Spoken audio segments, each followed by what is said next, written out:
আমাদের জীবন আখেরাত। বলেন বাবা কি? আখেরাত। অতএব এই আখেরাত অর্জন করার, পরকাল কামাই করার, পরকালের সবচেয়ে শ্রেষ্ঠ আখেরাতের মৌসুম, সিজন আমাদের সামনে, সেটাই মাহে রমজান। সেটা কি? দেখেন, একটা কথা শেষ মনে রাখেন, এই শেষের কথাগুলো। পাকা ব্যবসায়ী, অভিজ্ঞ কৃষক সিজন বুঝে, সিজন চিনতে হয়, মৌসুম। এখন সিজন হইল আমের, যেই কোনো একটা, আপনাকে এখন বললাম আমি যে এখন সিজন হইল আলুর, আপনি লাগাইছেন লাউ, কথা বুঝছেন না। এখন সিজন হইল কাপড় চোপড়ের, এবার দোয়ানে আনছে গরু ছাগল।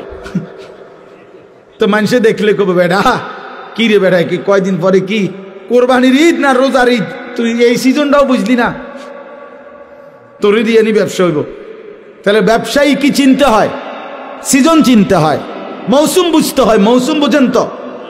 এখন কোন ফসলের মৌসুম, এখন কোন তরকারির মৌসুম, একটা সিজন কৃষক চিনে। এজন্য তারা বুঝেই ফসল লাগায়, কোন সময় কোন ফসল লাগালে উপকার হবে বা ভালো হবে, এটা বুঝে, সিজন বুঝে। তো যে মোমেন, আল্লাহ বলেন ইমানদার, ইয়া আইয়ুহাল্লাযীনা আমানু, হে ইমানদার, আমি আল্লাহ তোমাদের একটা সিজনের খবর দিচ্ছি, একটা মৌসুম আমি তোমাদেরকে দেখাই দিলাম, আখিরাতের মৌসুম, আখিরাতের সিজন, জান্নাত কামাই করার সিজন, নিজেকে মুত্তাকি বানাবার সিজন। কি? কুতিবা আলাইকুমুস সিয়ামু কামা কুতিবা আলাল্লাযীনা মিন ক্বাবলিকুম লাআল্লাকুম তাত্তাকুন। আল্লাহ বলে, বান্দা, আমি তোমাদের উপরে রোজা ফরজ করেছি, অন্য কেউ না, আমি করেছি। তোমাদের পূর্ববর্তী যত ইমানদার উম্মত ছিল তাদের উপরও আমি ফরজ করেছিলাম। যদি বলি আল্লাহ কেন ফরজ করলেন, আল্লাহ বলেন মোমেন, কারণ এটা আখিরাতের মৌসুম, আখিরাতের সিজন। আর আখিরাতের জন্য ঈমানের সাথে আরেকটা জিনিস লাগে, সেটার নাম হলো তাকওয়া। কোন ব্যক্তি যখন ঈমান এবং তাকওয়া, এই দুই জিনিস, ঈমান বলে পাসপোর্ট, তাকওয়াকে বলে ভিসা, এই ঈমানের পাসপোর্ট, তাকওয়ার ভিসা, এই দুই জিনিস যখন জমা দিবে, তখন সাথে সাথে জান্নাতের ফ্লাইট হয়েছে। আল্লাহ বলেন সেই তাকওয়া আমি রমজান মাসে দেব, লাআল্লাকুম তাত্তাকুন। রমজানে আমি পাসপোর্ট, সাথে পাসপোর্টের মধ্যে ভিসা লাগাবো, ভিসা, ভিসা লাগাবো। ইয়া আইয়ুহাল্লাযীনা আমানু কুতিবা আলাইকুমুস সিয়াম কামা কুতিবা আলাল্লাযীনা মিন ক্বাবলিকুম লাআল্লাকুম তাত্তাকুন। মুত্তাকি বানিয়ে দেব বান্দা, তাকওয়া দিব, তাকওয়া, গুনাহ থেকে বাঁচবার হিম্মত দেব, আমার বন্দিগি করার শক্তি দেব। একটা মাস 30 দিন কিংবা 29 দিন বান্দা তুমি আমার হুকুম মানবা, আমার গোলামি করবা, সবগুলো গুনাহ ছেড়ে দিবা, আমি আল্লাহর আদেশ পালন করবা, ইফতার করবা, সাহারি খাবা, পুরা মাসটা রমজানের রোজা রাখবা, 5 ওয়াক্ত নামাজ জামাতের সাথে পড়বা, 20 রাকাত পূর্ণ তারাবির নামাজ আদায় করবা, ইফতারের আগে দোয়া করবা, সাহারিতে দোয়া করবা, সারাদিন জিকির তেলাওয়াত দোয়া কান্নাকাটির মধ্যে লেগে থাকবা, সুদ খাইবা না, ঘুষ খাইবা না, চুরি করবা না, ডাকাতি করবা না, জিনা করবা না, ব্যভিচার করবা না, মদ খাবে না, জুয়া খাবা না, নারী দেখবা না, ছবি দেখবা না, অশ্লীল রঙ্গ দৃশ্য দেখবা না, বোন মা বেপর্দা হবে না, বেহায়াপনা করবে না। আল্লাহর কসম, আল্লাহ ওয়াদা দিলেন, মাত্র 30টা দিন যদি বান্দা আমার হুকুম মেনে চলো, আমি আল্লাহ তোমারে মুত্তাকি বানিয়ে দেব। আর উইদ্দাত লিল মুত্তাকিন, আল্লাহ বলেন জান্নাত বানানোই হয়েছে মুত্তাকিদের জন্য। সুবহানাল্লাহ, সুবহানাল্লাহ, জান্নাত বানানোই হয়েছে মুত্তাকিদের জন্য। আর সেই মুত্তাকিটা বানাই আমি আল্লাহ রমজান, রমজান। অতএব কদর করো বান্দা, কদর করো। ইয়া আইয়ুহাল্লাযীনা আমানু, হে ইমানদার বলে আল্লাহ যেন পাসপোর্ট নিছে, ইমানের পাসপোর্টটা দাও, রমজান মাসটা কদর করো।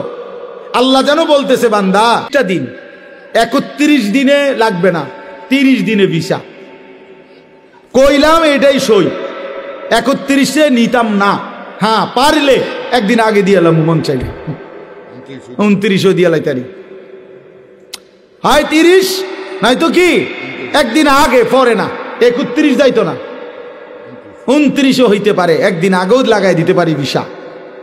আল্লাহ বলেন রমজানের চাঁদ উঠলে ইমানের পাসপোর্ট জমা দিবা, আর ঈদের চাঁদ উঠলে আমি আল্লাহ তোমার পাসপোর্ট ইমানে তাকওয়ার ভিসা লাগাইয়া তোমার ঈদের দিনে জান্নাতের ফ্লাইট। মজার বিষয় শুনেন, এই জন্য হাদিসে আছে কোন ইমানদার রোজাদার রমজান মাসে যখন হক আদায় করে, আল্লাহর হুকুম পালন করে সবগুলো, তখন ঈদের দিন আল্লাহ ফেরেশতাদেরকে জিজ্ঞেস করে, হাদিসে আছে যে ফেরেশতারা বলো তো, কোন শ্রমিক তার মালিকের কর্ম হুকুম, তার মালিকের পক্ষ থেকে অর্পিত দায়িত্ব যদি 100 পূর্ণ করে, তাহলে তার মজুরি পারিশ্রমিক কি হওয়া উচিত? তো ফেরেশতারা বলে, আয় আল্লাহ, এমন শ্রমিককে তার পূর্ণ পারিশ্রমিক দেওয়া উচিত, কারণ সে যেহেতু কর্ম করছে পূর্ণ, তো পারিশ্রমিকও মিলবে কি পূর্ণ।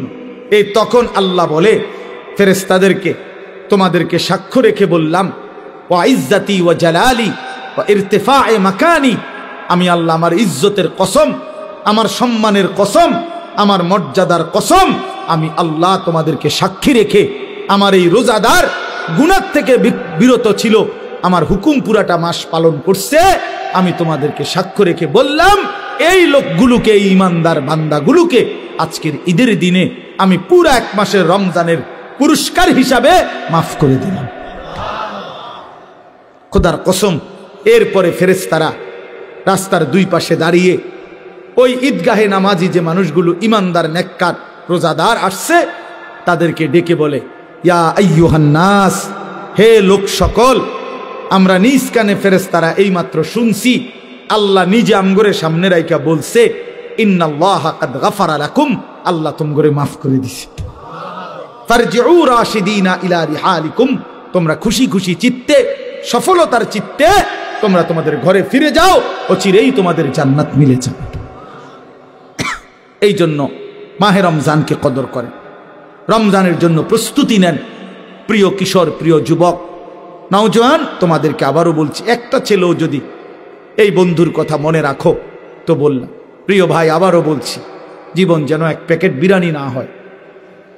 দোস্ত আমার, বন্ধু আমার, 1 প্লেট খিচুড়ি, এটা যেন জিন্দিগি না হয়। 2টা জিলাপি, এটা যেন জীবন না হয়।